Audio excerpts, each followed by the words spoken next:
G Squared Tactical. Man, we shot a lot of guns today. I think we got about 18 videos, and we put a lot of ammunition downrange. It is expensive. It hurts our feelings a little bit given how expensive ammunition is right now. But we do thank God for the opportunity to do that. And we have done the tabletop on this Bond Arms Roughneck 45 ACP, or as Trey would say, 45 ACP. And we've had a couple of people make comments about shooting it and how to shoot it, how not to shoot it. We've had a couple of people, which is not uncommon for us to have people to say, "Oh man, I put one through the lug nut hole of a tire at 45 yards," you know. So I think I mentioned during the tabletop that I was not able to hit anything with this, even 3 yards in front of me, that I thought this was more of a gut kind of gun. And so, and I did paint a little white dot on the front of the, if that's what you want to call it, because it's hard enough to pick up as it is. I figured that would help out a little bit. And, you know, learning to pull the trigger, you know, down versus back, you know, that takes a little bit of getting used to as well. And the recoil is not that friendly to the hand either.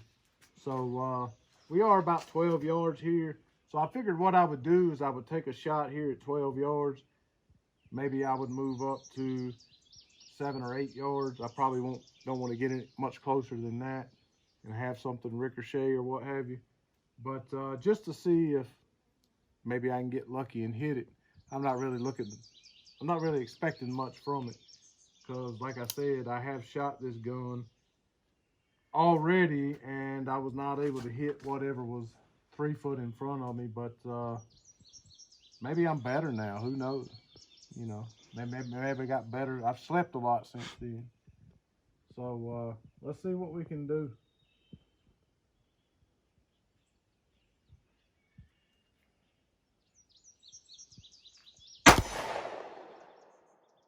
Well, Did you just hit that?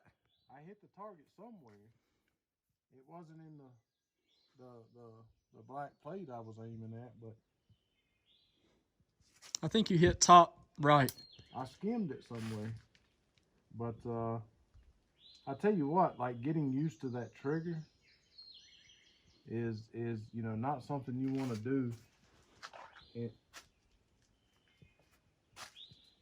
Not something you want to do in a, you know, tragic situation where you may need this gun. You don't. I would say that if you're going to carry this around in your pocket as our friend Junior does, I would say that you probably want to get behind the wheel quite a bit on this old girl, cause and I mean really master that trigger, because I do not think that unless you do that you're going to be able to pull this gun out, drop the hammer back. Even if you drop it back in your pocket, I don't think you're going to learn to master all of that and in a timely manner to be able to pull it out of your pocket and use it even up close in a, you know, a life or death situation. I just don't believe that. I got pretty good muscle memory and stuff like that, and I have shot this a little bit, but I can't find or see myself pulling this at this point in time right out of my pocket off the hip and pulling the trigger with success. It definitely takes a lot of getting used to. It could definitely be used as a protection tool or a pocket carry or whatever, but you really need to get some time behind the wheel. So we moved up to, I would say, probably 8 yards or so. I really don't want to get much closer than that, take a risk of any kind of ricochet or anything like that. And I'm gonna try to see if I can get on target from this close. What I'm trying to do here is prove that this is not something that, well, you know, that hit kind of almost dead center, but unless you get a lot of time behind the wheel with this gun, I'm trying to prove that you are not going to pull this out and have that 7-8 yard scenario where you would engage someone and be able to put one on them. That's not typically what's going to happen with this gun. If you plan to use this gun, it's your only option, you plan to use it for that, I would say that you know, it is what it is if that's all you got, but you better practice it off a lot. So I can almost guarantee you that as much as I'm trying, and I am trying to hit it now, I'm not, that was probably luck, that shot I just put on target. So, I mean, I was not able to consistently hit anything. But if you did get used to that trigger, if you got used to how it pulls, you know, I could see it definitely being used out of your pocket or something like that. I'm going to let old T-Ray here shoot it a couple times because I don't think he ever has. And usually he's talking behind the camera, but he's being... Well, because I've been anticipating this moment, I don't really know kind of what to expect as far as the short barrel goes. If you guys remember, we shot a, was it 45 long Colt 410? I wouldn't even want to know what that feels like. I mean, this ain't really all that bad. It's just trying to find that trigger. The 9mm Parabellum that we shot. I think we had the 9mm barrel. We never put the other on there, and there's a reason we didn't. Oh, you haven't shot your yours, have you? No, I shot it. Yeah. Oh, you did? I shot it in with the 9mm barrel, but the barrel's twice as long, if not a little bit longer. I still couldn't put anything on paper, so you guys are gonna have to forgive me. And this trigger pull is probably going to be atrocious, I'm assuming. Yeah, absolutely it is. Good grief. You have to pull down, not back. I'm doing this for YouTube. That wasn't too bad. I mean, like you said, kind of a gut gun. I anticipated recoil like no tomorrow at that.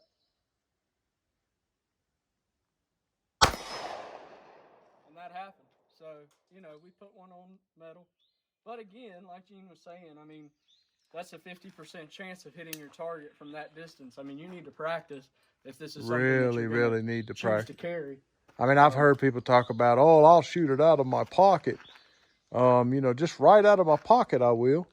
And I'm thinking, okay. Yeah, okay. Obviously, you have not shot this gun because you are really, I'm talking like some serious, like shooting free throws. I mean, you are really going to have to get some time behind the wheel to get the muscle memory down for that trigger. And you can pull the trigger back with the hammer forward in a safe way and practice a little bit with it. But there's a lot going on in a small compartment with this pistol. Right. A lot. I mean, there's, like I was saying earlier, and I was talking to Trey earlier, I was telling him that, here, I think I'm going to put a couple more through there. You do what you got to do. I don't know why, but you do what you got to do. But I was telling him that there's an argument that could be made for someone having about any gun that's made. People talk about, well, that's not practical. There's nothing practical about that. And, there could be an argument made for the practicality, if that's a word, of any gun, and certainly there could be an argument made for this one. It's actually a pretty sweet looking gun. I actually like it a lot.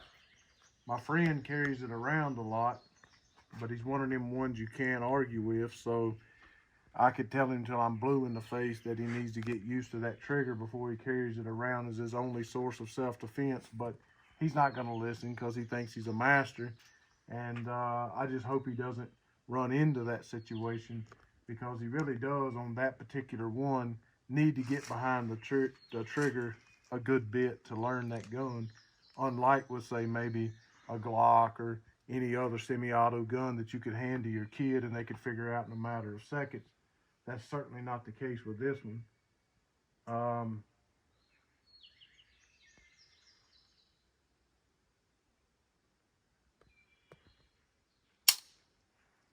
Well, what happened there?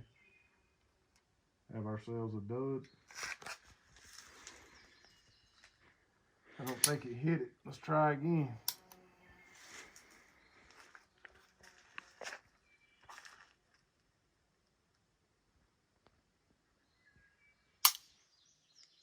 Did you put the safety on, you butthole? That was not on purpose. I promise you that. That was accidental. Butthole. Got him.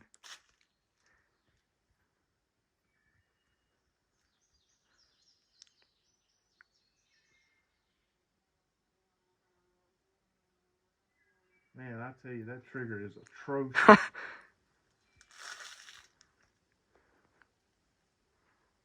Trying to get the angle right. There's no way you're pulling that out of your pocket and getting that angle just right to pull that back. The more I shoot this gun, the less I see it as a viable option for self-defense. More so, I guess, for fun. It looks cute. All of that kind of stuff. But, and of course, people do all kinds of things. They practice with all kinds of things. And they get good at all kind of impractical things. And I imagine you could with this as well. So, I'm not saying there's not anybody out there that's awesome. I'm sure somebody will send us a video of the awesomeness of someone shooting this gun. And if you do know of someone that's awesome, don't tell us about it. Send us a link so we can watch the awesomeness. But we're not awesome with this gun. It is cool though. It's probably something I'd never get rid of. But I'm probably personally not going to use it for self-defense. We hope you enjoyed that. We know it wasn't much, but there's not much to the gun to really say or talk about. And we appreciate you guys watching. We hope that you like the channel, or like the video rather, and subscribe to the channel. Thank you.